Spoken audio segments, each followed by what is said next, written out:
I want to talk to you guys about how I was able to manifest my apartment. If you guys don't know, I live in Los Angeles, California.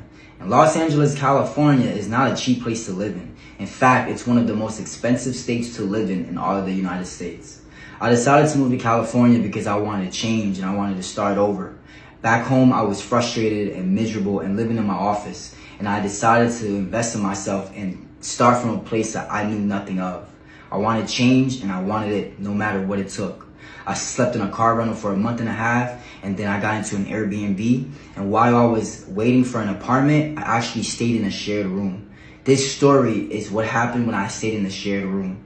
You see, when I was staying in the shared room, I was paying about $40 to $50 a day, working at a small restaurant.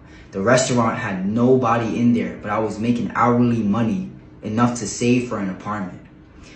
Every day I woke up and I prayed. Every day I woke up and I visualized. Every day I woke up and I affirmed everything I wanted. And you want to know what I desperately wanted? I wanted a home. I wanted an apartment. I wanted a place I could call myself. I didn't have enough room for myself. I felt so lost and uncomfortable. And there was one day, and I was doing this each and every single day, praying and meditating and affirming and imagining. There was one day I was in the pool upstairs on the top of the place I was sleeping at.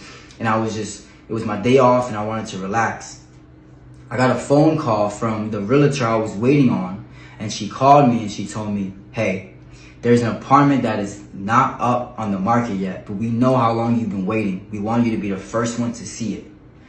I came right over and I took a look at this place and I could not believe my eyes, because I had written in my journal before I even moved out here how I wanted to live, the amount of money I wanted to pay for rent.